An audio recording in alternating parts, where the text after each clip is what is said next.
Yo, what's up guys? Chase Arevalo back at you again with another video, and in this one we're going to be breaking down Jenson Brooksby versus Francis Tiafoe in the 2025 US Clay Final. Okay, I coached at IMG Academy, I played Division I tennis, and I was mentored by Rick Macy and Nick Bollettieri, and I was a director at the Rick Macy Academy. Okay, so let's get straight into it. Brooksby. Dang, that's crazy. It's a big serve out wide. Just a great return. You knew it was going to happen. Notice he hits his slice serve, okay, to get his opponent out wide here.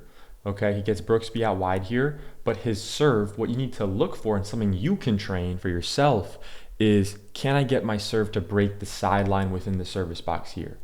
Even if it's a little bit deeper here like this, that still breaks the sideline within the service box. And because of that, he hit the objective goal of getting the opponent, okay, outside the doubles alley. So for lower level players, the first step is like get your opponent in the doubles alley, right? And then eventually you should have an even higher standard of breaking the sideline even shorter, so your opponents have to get fully outside. Okay, I've seen, young teenagers be able to do this consistently, and adults, juniors, obviously pro players. So anyone can really do it if you have like proper serve mechanics, right? And you can actually hit a good slice serve, like a normal slice. But it's about training with the right targets and having specific intention when you're practicing. So let's continue.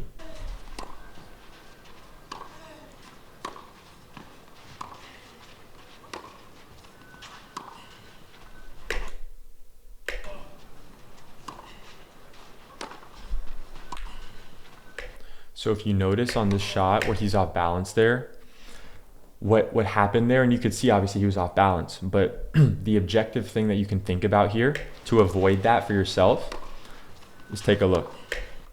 So you look here, how you see how his shoulders are totally level here, right? Like if there was a glass of water on each side, it would be level, right? That's an analogy I learned from Rick Macy. Now, when he's turning and he goes into his shot, he like falls over and his shoulders start to tilt. So his shoulders start to tilt a little bit, and you can see when he goes into his shot, you see, look, now his shoulders aren't level anymore. There's a little bit of a slope like this. There's a slope. And he's also kind of leaning back. But what you can think about, like let's say your coach is feeding you balls or you're in the backhand cross-court rally, what you can do is just think about and remember two things. Number one, keep your spine straight when you're hitting. So his spine here would not be straight because he's like going backwards like this, right? So when you're hitting, you'd be aware, you're like, okay, wait, no, my spine wasn't straight. Okay, let me correct that on the next one. But besides that, the second thing is keeping your shoulders level. Keeping your shoulders level, okay? So let's continue watching.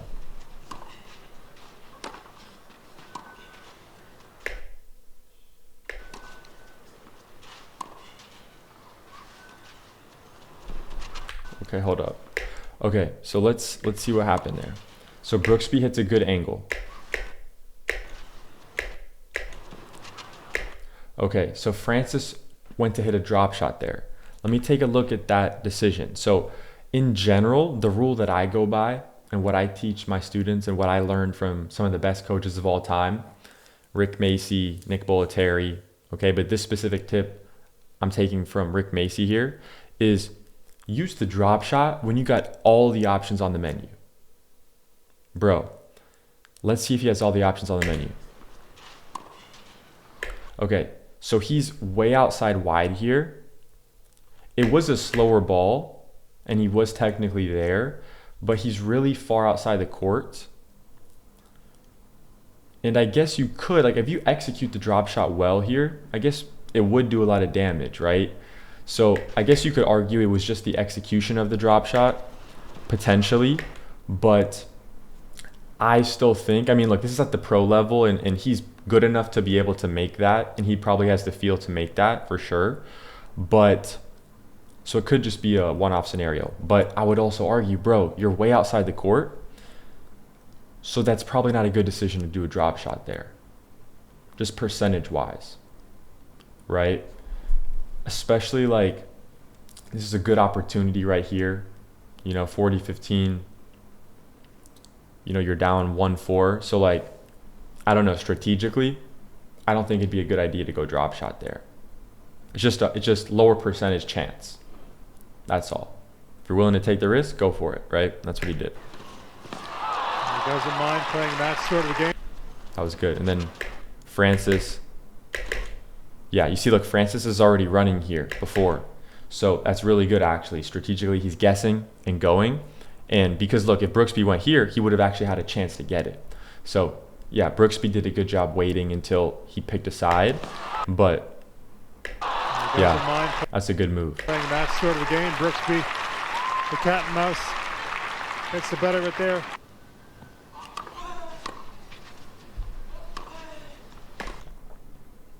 Open stance, forehand on the run. Slice. That's insane. Holy shit. That is crazy. I thought he was for sure going to lose that point. Okay. Now, there is still a lesson though, because that's insane, but there's still a lesson you want to see. Because like potentially, like here, when your opponent's coming into net, right, they do a shot that's doing a lot of damage, right? You're way behind the baseline. You're on the run, okay? You're floating the ball because you're slicing it. So in general, I just wouldn't recommend most players in this position to slice that shot. Okay, if you're going to slice it, you got to keep it really low, and you want to get that ball to basically land right at their toes or put it away from them. But you just got to get the ball below the net there. So it's a difficult volley to play. So he floated it. Brooksby hit that one there. I mean, let's see. Was that a good decision for him to go to that target? So this is honestly incredible anticipation by Francis. Okay. He doesn't get enough credit for that. Look, he's going here, bro. He knows, he's already in his mind. He's experienced enough, and he's been doing this shit for so long. He's like, dude, I already know he's going down the line here. So Francis is full sprint mode, going all the way here, and he comes up with a crazy forehand on the run. That's insane. That's crazy. But like, you see that shot and it looks kind of flashy, but like, that's really good anticipation and movement. And like, I believe that that component is trainable, like the anticipation factor, the strategy of like when to move, when to kind of start guessing, whatever.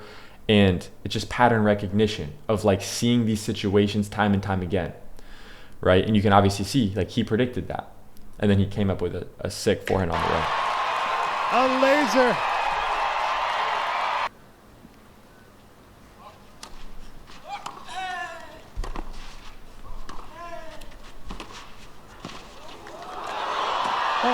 Dang, it's a crazy pickup. But that's a really good shot by Francis. If you're Francis, it's like, dude, that's an insane shot. Like, you're just doing a pickup on the backhand like that, like while you're sliding, falling on the floor. That's just too good by Brooksby. That's just way too good by Brooksby there.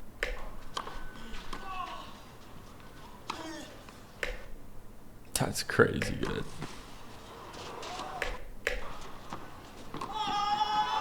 That's insane. Okay. Okay, so let's take a look. Let's watch this again. We're going to analyze and assess the different options that could have been done on that last shot by Francis. Let's see.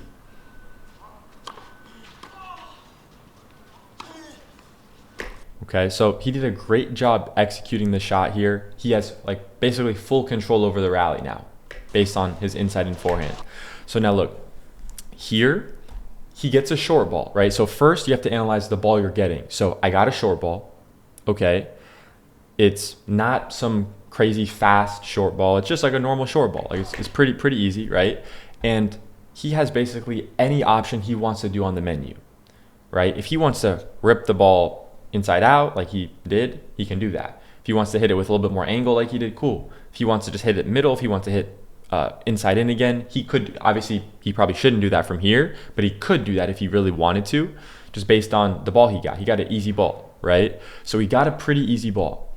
Now he has all the different options on the menu. He could drop shot. He could hit any shot he wants. He could slice it, whatever, right? So when you're assessing the ball you're getting and you realize, okay, I have all the options on the menu, that's when you can now have in the equation, now I can use the drop shot. Now it's a good idea to use the drop shot, you know? So not saying he has to go drop shot here, but just think about some other factors, right? Brooksby is like fucking 20 feet behind the baseline. And if you do a drop shot here, cross court, inside out drop shot with a little bit of spin going away from the opponent, I mean, that's basically a guarantee that he's going to win that point, right? Now the ball was, let's go back a little bit. The ball was a little bit low, I believe. It wasn't too floating, but let's see. Yeah, so Brooksby actually did a good job keeping that ball low. So it's not a bad idea to go inside out here, but he just floated it too much. He didn't do enough with that ball. So I guess the solution there would be just accelerate more, rip it more. But I still think that he could have potentially used a drop shot there. Oh yeah, he for sure could have used a drop shot there. Or even just a short slice. So a drop shot would have a little bit more arc on it. Short slice would just be a little more linear. So one of those options, I mean, I know he's good enough to do that. So I think that would be a game changer for him to implement in this type of scenario. And then look, if Brooksby can play a ball with the continental grip under and pop the ball up and win the point, that's just too good. But Francis at that time will already be at the net and he'll be able to punish that shot, whatever he hits. So yeah, drop shot here in the next time, I think. That's also an insane on the run backhand. How did he get that forehand, first of all, back in play? They were both spectacular.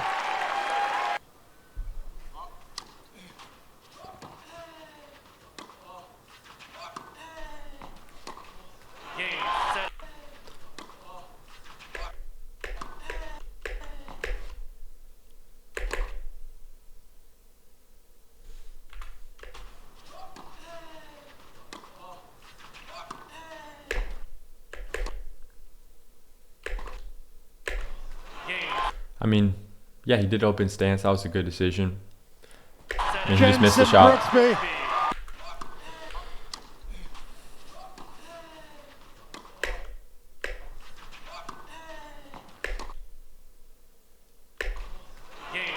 Jensen Brooksby Yeah, so wins his first title in a week that may never be replicated again.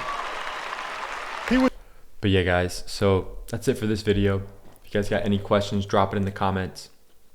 If you got any value out of this, drop a like, comment, subscribe for more. And yeah, we got a lot more of these coming out for you guys. So hope you have an amazing rest of your day. Drink some water, and I'll see you in the next video. Peace.